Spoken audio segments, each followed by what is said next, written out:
रुद्राष्टकम्।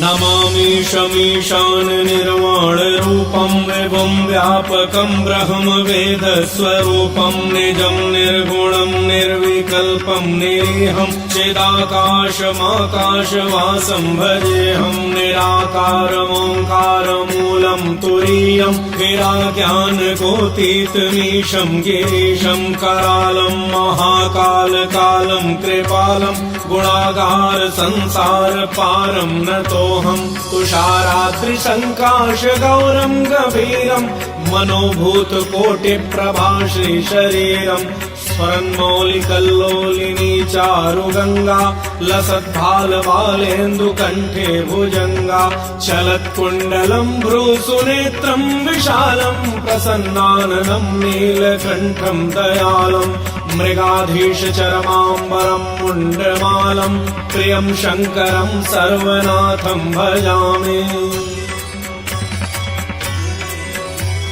प्रचण्डं प्रकृष्टं प्रगल्भं परेशम् अखण्डम् अजं भानुकोटिप्रकाशं त्रयः शूलनिर्मूलनं शूलपाणिं भजेऽहं भवानी पतिं भावगम्यं कलातीतकल्याणकल्पान्तकारी सदा सज्जनानन्ददाता पुरारी चिदानन्दसन्दोहमोहापहारी प्रसीद प्रसीद प्रभो मन्मथारी न यावत् उमानाथ पादारविन्दं भजन्ति ह लोके परिवानराणां न तावत् सुखं शान्ति संतापनाशं प्रसीद प्रभो सर्वभूताधिवासं न जानामि योगं जपं नैव पूजां नतोऽहं सदा सर्वदा शम्भुतुभ्यं जराजन्म दुःखौघतातप्यमानं प्रभो पाहि आपन्नमामीश शम्भो।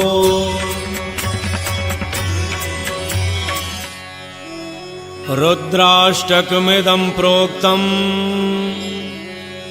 विप्रेण हरतोषये ये पठन्ति नरा भक्त्या तेषां शम्भुः प्रसीदति इति श्री गोस्वामी तुलसीदास कृतं रुद्राष्टकं संपूर्णम्।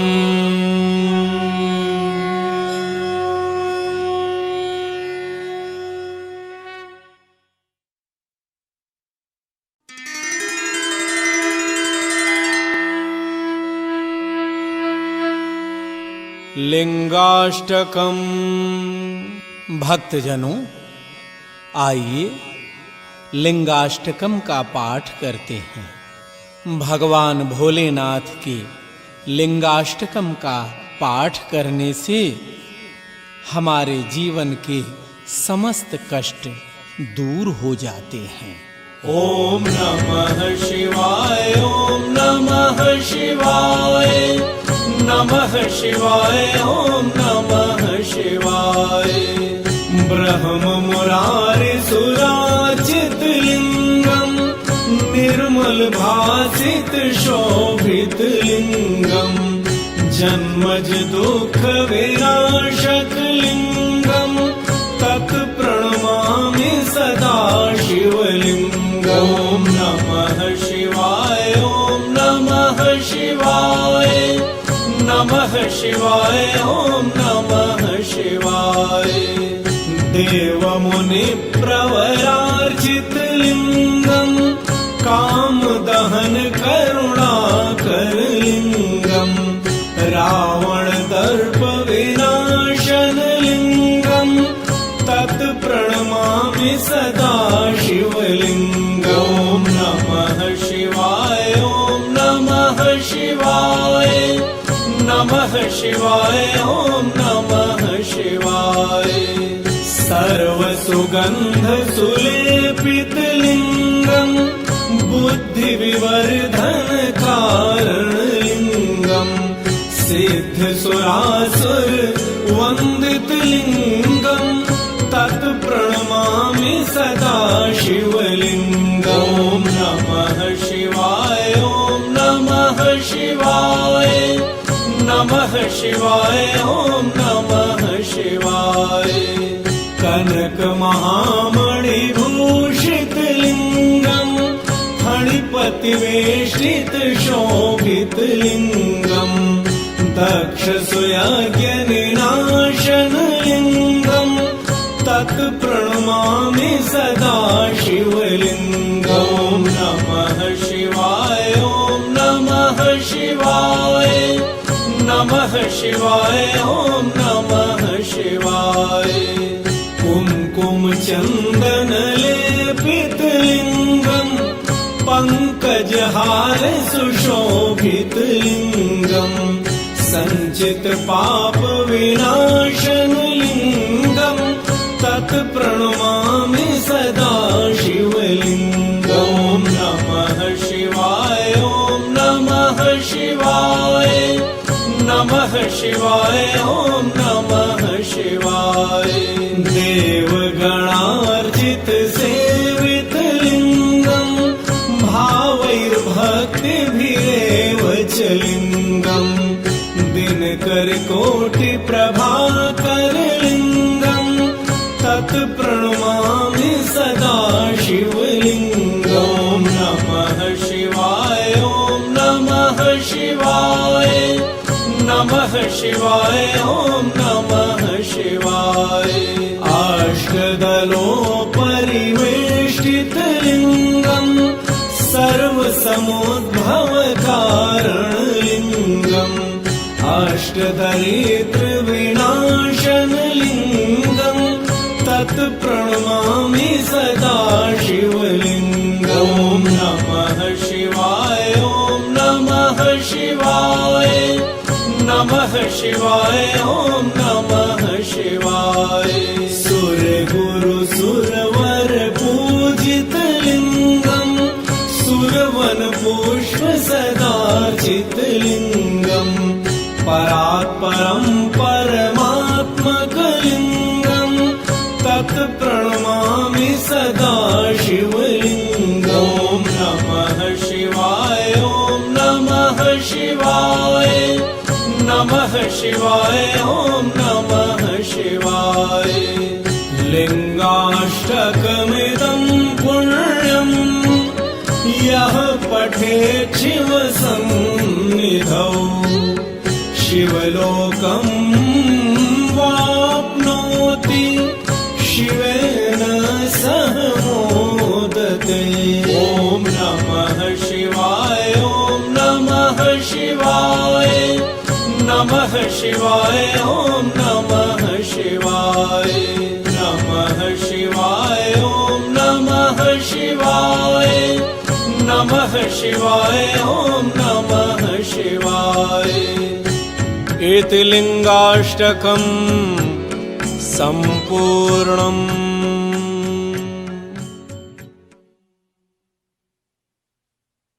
श्री विश्वनाथाष्टक स्तोत्रम। भक्तजनों, भगवान विश्वनाथ के इस स्तोत्र का श्रवण कीजिए। श्रवण मात्र से ही संसार के समस्त क्लेश दूर हो जाएंगे।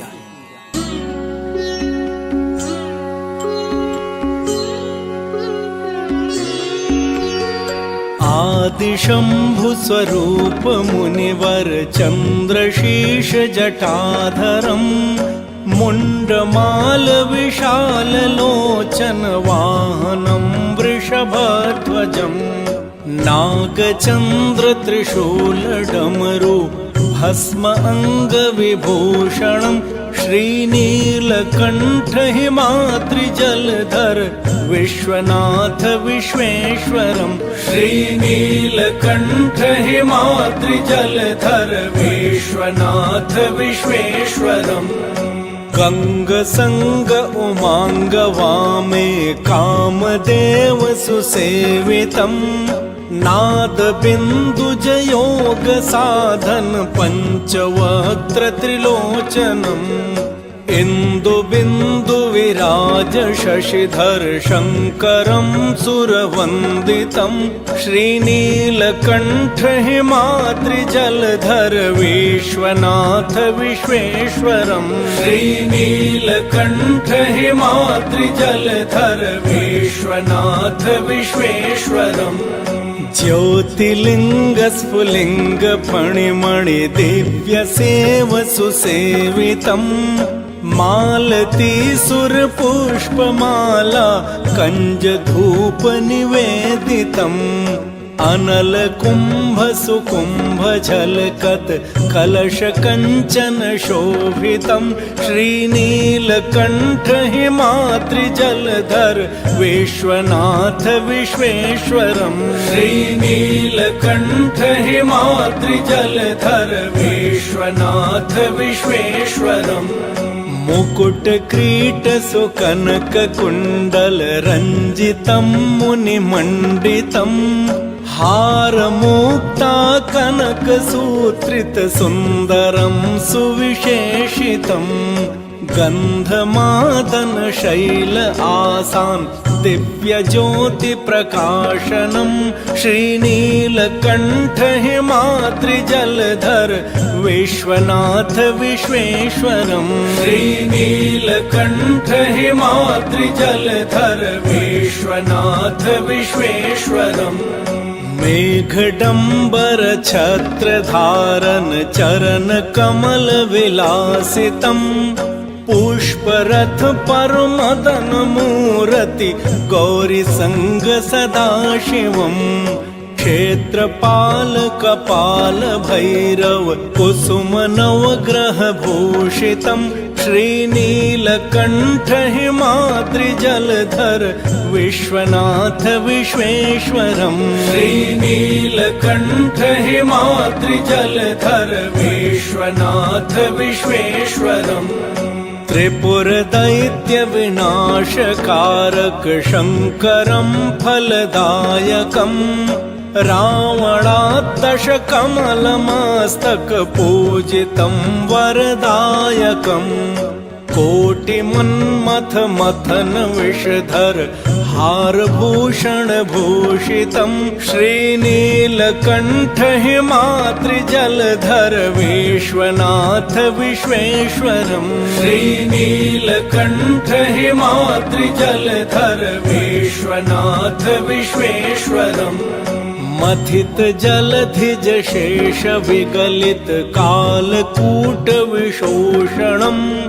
ज्योति विगलित दीप नयन त्रिनेत्र शंभु सुरेश्वरम्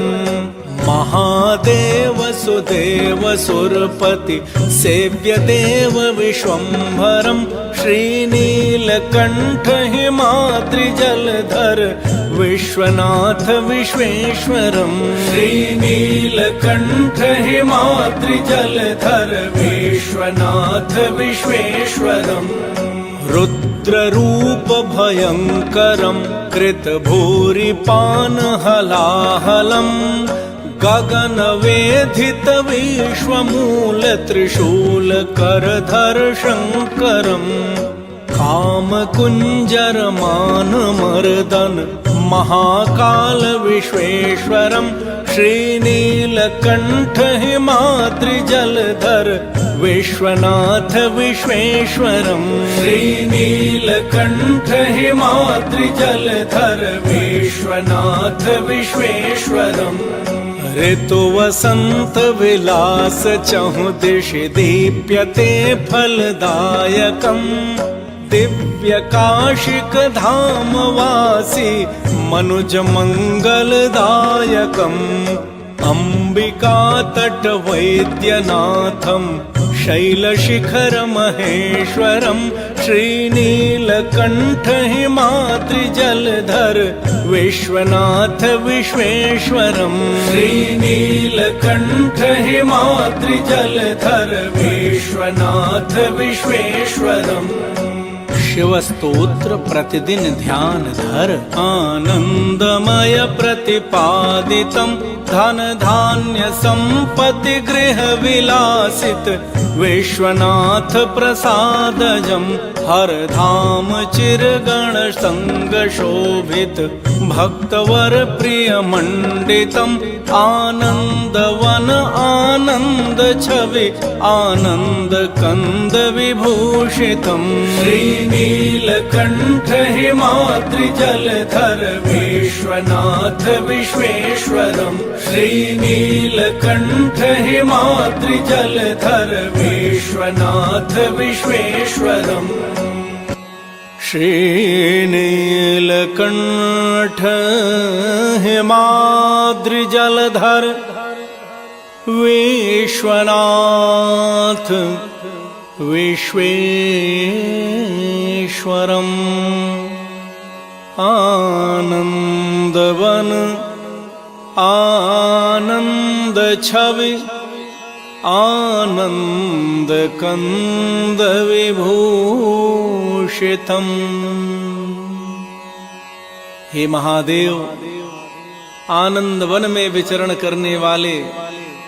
सुंदर छवि को धारण करने वाले, हे आनंद कंद, हिमालय रूपी पर्वत पर निवास करने वाले, कैलाश के वासी, नीलकंठ विषधर भगवान विश्वनाथ, भगवान विश्वेश्वर, भक्तों का कल्याण करो। हे काशी के वासी, समस्त विश्व का कल्याण कीजिए बाबा। अपने भक्तों पर अपनी अपार कृपा बरसाओ। इति पंडित श्री शिवदत्त मिश्र शास्त्रि संस्कृतम विश्वनाथाष्टक स्तोत्रम संपूर्णम्।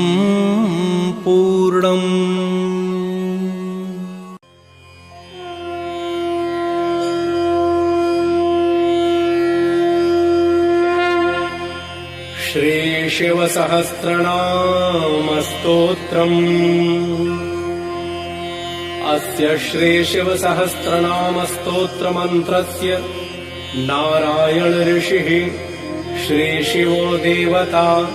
अनुष्टुप छन्दः श्री शिवो बीजं गौरी शक्तिः श्री शिव प्रीत्यर्थं जपे विनियोगः। ध्यानम् ध्यायेन्नित्यं महेशं रजतगिरिनिभं चारुचन्द्रावतंसम् रत्नाकल्पोज्ज्वलाङ्गं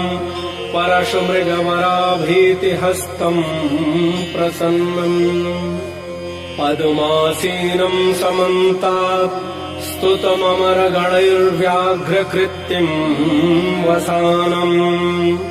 विश्वाद्यं विश्वबीजं निखिलभयहरं पञ्चवक्त्रं त्रिनेत्रम् स्तोत्रम्। स्थिरः स्थाणुः प्रभुर्भीमः प्रवरो वरदो वरः सर्वात्मा सर्वविख्यातः सर्वः सर्वकरो भवः जटी चर्मे शिखण्डी च सर्वाङ्गः सर्वभावनः हरश्च हरिणाक्षश्च सर्वभूतहरः प्रभुः प्रवृत्तिश्च निवृत्तिश्च नियतः शाश्वतो ध्रुवः श्मशानवासी भगवान् खचरो गोचरोर्दनः अभिवाद्यो महाकर्मा तपस्वी भूतभावनः उन्मत्तवेष प्रच्छन्नः सर्वलोकप्रजापतिः महारूपो महाकायो वृषरूपो महायशाः महात्मा सर्वभूतात्मा विश्वरूपो महाहनुः लोकपालोऽन्तर्हितात्मा प्रसादो हयगर्दभिः पवित्रं च महांशैव नियमो नियमाश्रितः सर्वकर्मा स्वयंभूत आदिरादिकरो निधिः सहस्राक्षो विशालाक्षः सोमो नक्षत्रसाधकः चन्द्रः सूर्यः शनिः केतुः ग्रहो ग्रहपतिर्वरः अत्रिरर्त्या नमस्कर्ता मृगबाणार्पणो नघः महातपा घोरतपा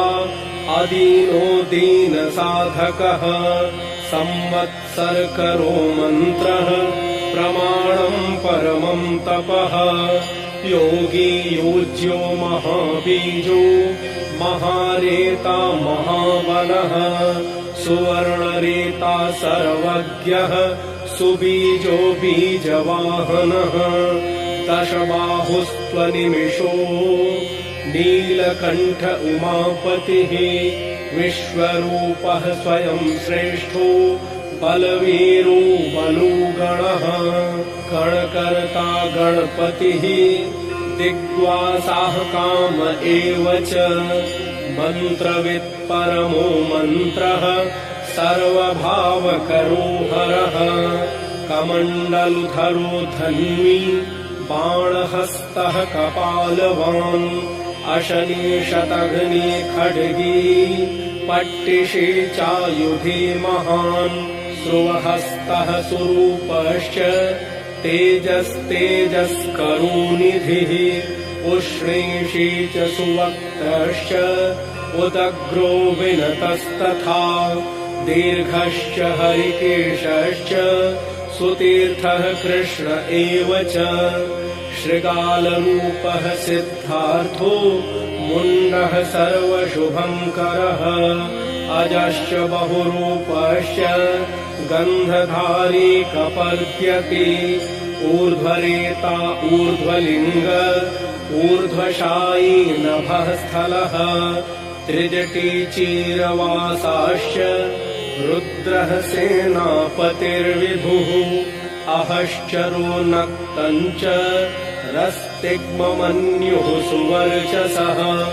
गजः दैत्यः कालो लोकधाता गुणाकरः सिंहशार्दूलरूपश्च आर्द्रचर्माम्बरावृतः कालयोगी महानादः सर्वकामश्चतुष्पथः निशाचरः प्रेतचारी भूतचारी महेश्वरः बहुभूतो बहुधरः स्वरभानुर्मितो गतिः नृत्यप्रियो नित्यनर्तो नर्तकः सर्वलालसः घोरो महातपः पाशो नित्यो गिरिरुहो नभः सहस्रहस्तो विजयो व्यवसायो ह्यतन्द्रितः अधर्षणो धर्षणात्मा यज्ञः कामनाशकः दक्षयागापहारी च सुसहो मध्यमस्तथा तेजोपहारी बलः मुदितोऽर्थो जितो वरः गम्भीरघोषो गम्भीरो गम्भीरबलवाहनः न्यक्रोधरूपो न्यक्रोधो वृक्षकर्णस्थितिर्विभुः सुतीक्ष्णदशनश्चैव महाकायो महाननः विश्वक्सेनो हरिर्यज्ञः संयुगापीडवाहनः तीक्ष्णतापश्च हर्यश्वः सहायः कर्मकालवित् विष्णुप्रसादितो यज्ञः समुद्रो वडवामुखः हुताशनसहायश्च प्रशान्तात्मा हुताशनः उग्रतेजा महातेजा जन्यो विजयकालवित् ज्योतिषामयनं सिद्धिः सर्वविग्रह एव च शिखी मुण्डी जटी ज्वाली मूर्तिजो मूर्धगोबली वेणवी पणवी ताली खली कालकटङ्कटः नक्षत्रविग्रहमतिर्गुणबुद्धिर्लयोगमः प्रजापतिर्विश्वबाहुर्विभागः सर्वगोमुखः विमोचनः सुसर्णो हिरण्यकवचोद्भवः मेढ्रजो बलचारी च महीचारी श्रुतस्तथा सर्वतुर्यनिनादी च सर्वात्योद्य परिग्रहः व्यालरूपो गुहावासी गुहोमाली तरङ्गवित् त्रिदशस्त्रिकालधृक् कर्म सर्वबन्धविमोचनः बन्धनस्त्वसुरेन्द्राणाम् युधिशत्रुविनाशनः साङ्ख्यप्रसादो दुर्वासाः सर्वसाधुनिषेवितः प्रस्कन्दनो विभागज्ञो अतुल्यो यज्ञविभागवित् सर्ववासः सर्वचारी दुर्वासा वासवोमरः हैमो हेमकरो यज्ञः सर्वधारी धरोत्तमः लोहिताक्षो महाक्षश्च विजयाक्षो विशारदः संग्रहो निग्रहः कर्ता सर्पचीरनिवासनः मुख्यो मुख्यश्च देहश्च काहलिः सर्वकामदः सर्वकालप्रसादश्च सुबलो बलरूपधृक् सर्वकामवरश्चैव सर्वतः सर्वतोमुखः आकाशनिर्विरूपश्च निपाति ह्यवशः खगः रौद्ररूपोऽंशुरादित्यो बहुरश्मिः सुवर्चसी वसुवेगो महावेगो मनोवेगो निशाचरः सर्ववासी श्रियावासी उपदेशकरोकरः मुनिरात्मनिरालोकः सम्भग्नश्च सहस्रदः पक्षी च पक्षरूपश्च अतिदीप्तो विशाम्पतिः उन्मादो मदनः कामो यश्वत्थोऽर्थकरो यशः वामदेवश्च वामश्च प्राग्दक्षिणश्च वामनः सिद्धयोगी महर्षिश्च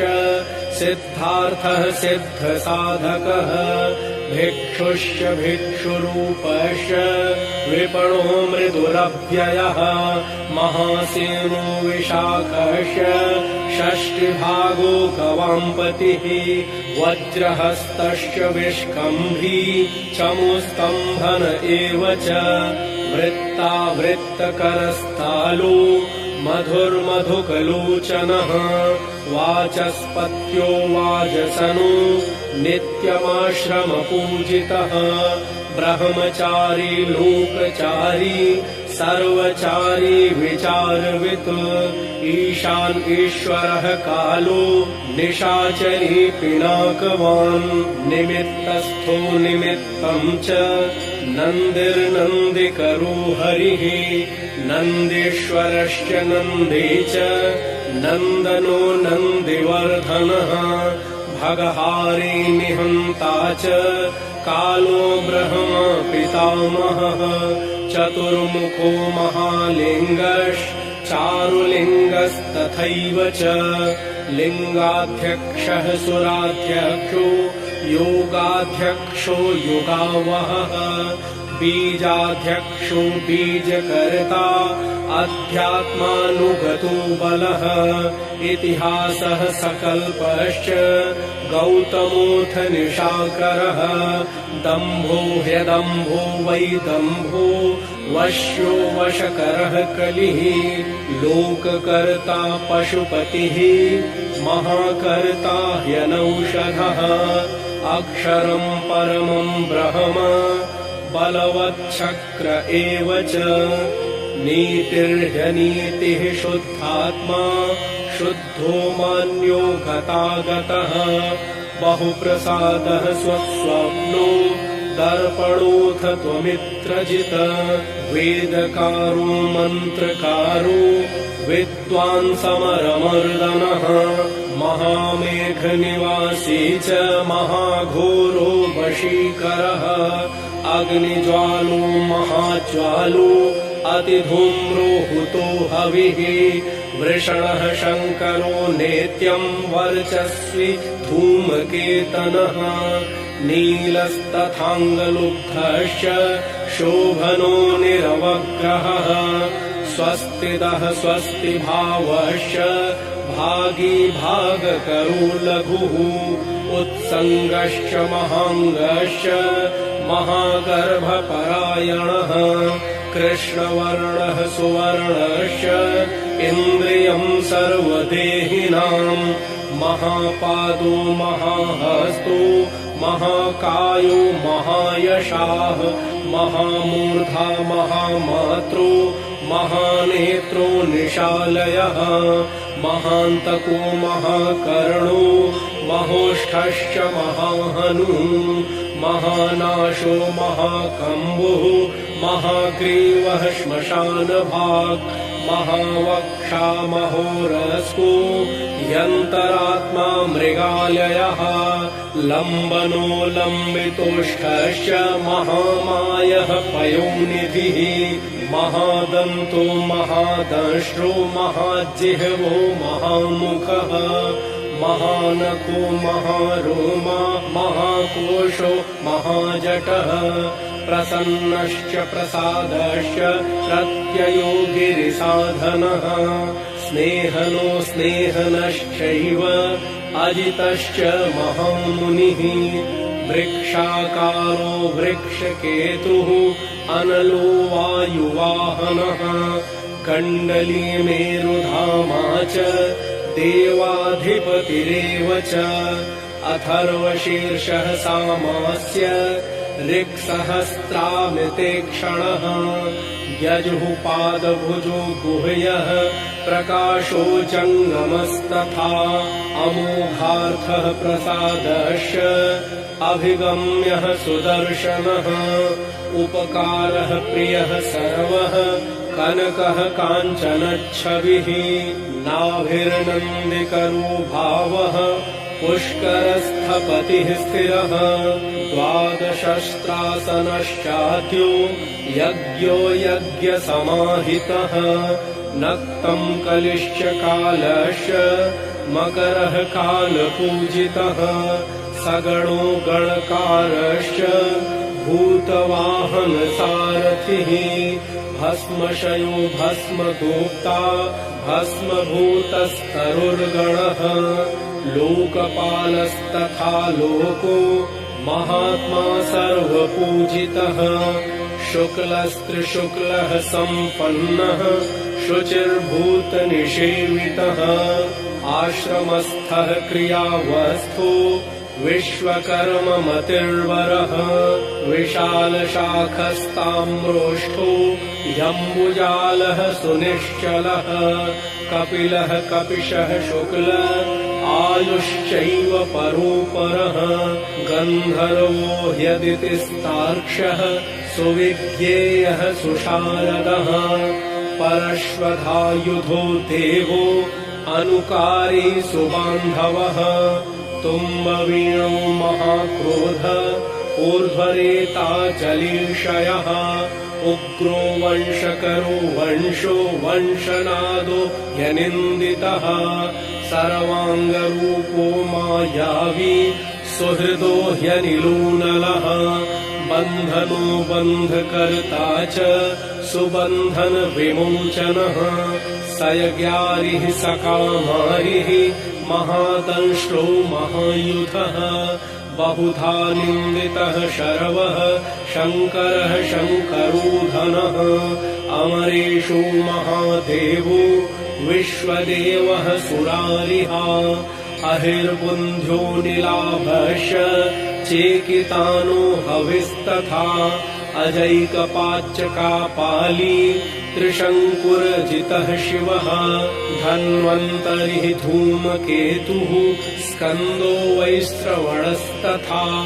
धाता शक्रश्च विष्णुश्च मित्रस्त्वष्टा ध्रुवोधरः प्रभावः सर्वगो वायुर्अयमासविता रविः उषङ्गुश्च विधाता च मान्धाता भूतभावनः विभुर्वर्णविभावी च सर्वकामगुणावहः पद्मनाभो महागर्भश्चन्द्रवक्त्रो निलूनलः बलवांशोपशान्तश्च पुराणः पुण्यचञ्चुरी कुरुकर्ता कुरुवासी कुरुभूतो गुणौषधः सर्वाशयो दर्भचारी सर्वेषां प्राणिनां पतिः देवदेवः सुखासक्तः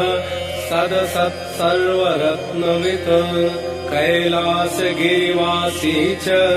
हिमवद्गिरिसंश्रयः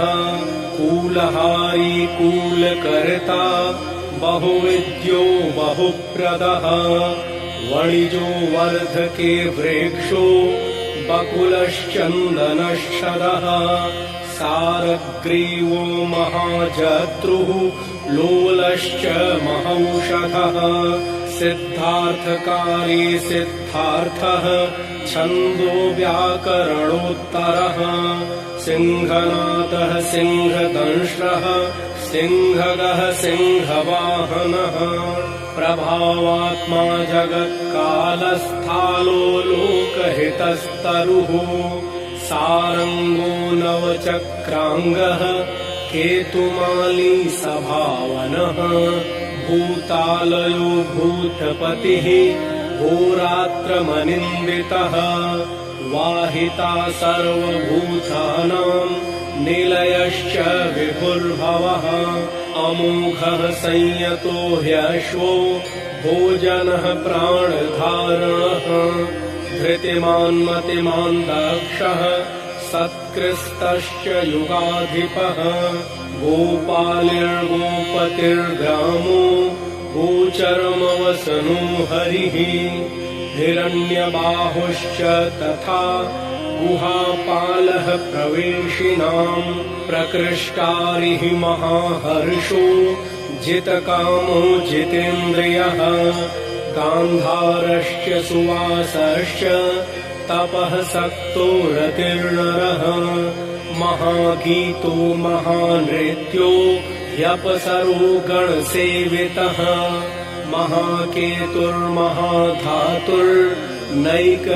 महाकेतुर्महाधातुर्नैकसानुचरश्चलः आवेदनीय आदेशः सर्वगन्धसुखावहः तोरणस्तारणो वातः परिधीः पतिखेचरः संयोगो वर्धनो वृद्धो अतिवृद्धो गुणाधिकः नित्य आत्मसहायश्च देवासुरपतिः पतिः युक्तश्च युक्तबाहुश्च देवो दिवि सुपर्णवः आषाढश्च सुषाढश्च ध्रुवोऽथ हरिणो हरः वपुरावर्तमानेभ्यो वसुश्रेष्ठो महापथः शिरोहारी विमर्शश्च सर्वलक्षणलक्षितः अक्षश्च रथयोगी च सर्वयोगी महाबलः समाम्नायो समाम्नायस्तीर्थदेवो महारथः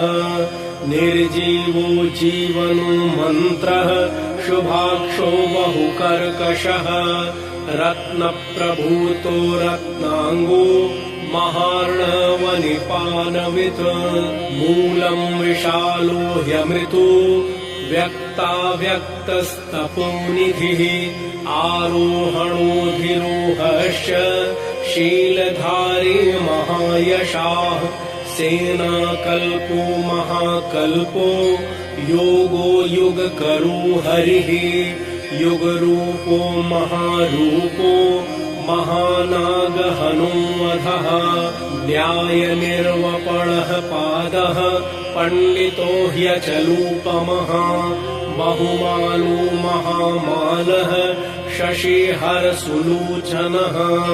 विस्तारो लवणः कूपस्त्रियुगः सफलोदयः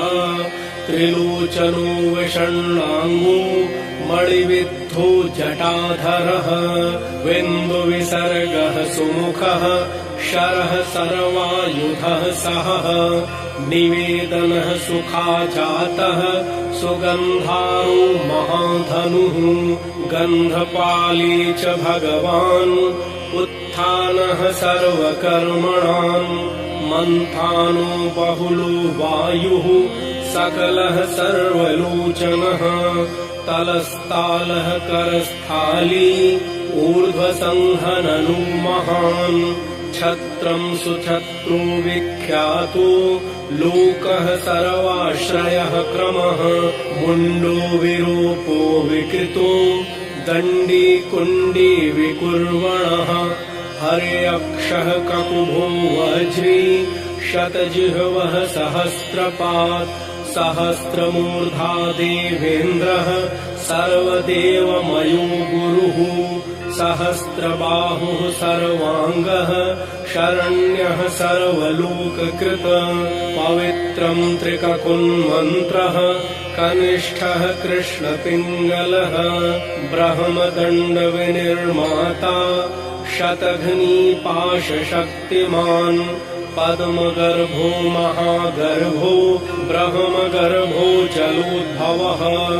गभस्तिर्ब्रह्मकृद्ब्रह्मी ब्रह्मविद्ब्राह्मणो गतिः अनन्तरूपो नैकात्मा तिग्मतेजाः स्वयंभुवः ऊर्ध्वगात्मा पशुपतिः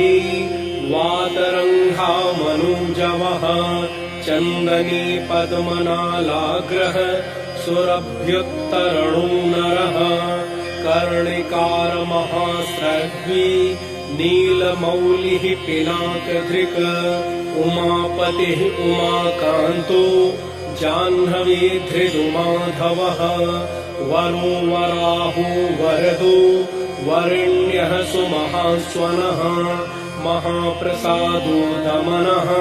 शत्रुः श्वेतपिङ्गलः पीतात्मा परमात्मा च प्रयतात्मा प्रधानधृत सर्वपार्श्वमुखस्त्रक्षो धर्मसाधारणो वरः चराचरात्मा सूक्षात्मा अमृतो गो वृषेश्वरः साध्यर्षिः वसुरातेद्यो विवस्वांसवितामृतः व्यासः सर्गः सुसंक्षेपो विस्तरः पर्ययो नरः ऋतुः संवत्सरो मासः पक्षः संख्या समापनः कलाकाष्ठालवा मात्रा मुहूर्ताक्षः क्षपाः क्षणाः विश्वक्षेत्रम् प्रजाबीजम् लिङ्गमाद्यस्तु निर्गमः सदसदव्यक्तमव्यक्तम् पिता माता पितामहः स्वर्गद्वारम् प्रजाद्वारम् मोक्षद्वारम् त्रिविष्टपम् निर्वाणम् लादनश्चैव ब्रह्मलोकः परागतिः देवासुरविनिर्माता देवासुरपरायणः देवासुरगुरुर्देवो देवासुरनमस्कृतः देवासुरमहामातृ देवासुरगणाश्रयः देवासुरगणाध्यक्षो देवासुरगणाग्रणीः देवातिदेवो देवर्षिर्देवासुरवरप्रदः देवासुरेश्वरो विश्वो देवासुरमहेश्वरः सर्वदेवमयो चिन्त्यो देवतात्मात्मसम्भवः उद्भितत्रिविक्रमो वैद्यो विरजो नीरजोमरः ईड्यो हस्तेश्वरो व्याघ्रो देवसिंहो नरर्षभः विबुधोग्रवरः सूक्ष्मः सर्वदेवस्तपोमयः सुयुक्तः शोभनी वज्री प्रासानाम् प्रभवोऽव्ययः गुहः कान्तो निजः सर्गः पवित्रम् सर्वपावनः शृङ्गे शृङ्गप्रियो बभ्रू राजराजो निरामयः अभिरामः सुरगणो विरामः सर्वसाधनः ललाटाक्षो विश्वदेवो हरिणो ब्रह्मवर्चसः स्थावराणां पतिश्चैव नियमेन्द्रियवर्धनः सिद्धार्थः सिद्धभूतार्थो चिन्त्यः सत्यव्रतः शुचिः व्रताधिपः परं ब्रह्म भक्तानां परमा गतिः विमुक्तो मुक्तितेजाश्च श्रीमान् श्रीवर्धनो जगत्। इति श्रीमहाभारते अनुशासनपर्वणि श्रीशिवसहस्रनामस्तोत्रम् सम्पूर्णम्।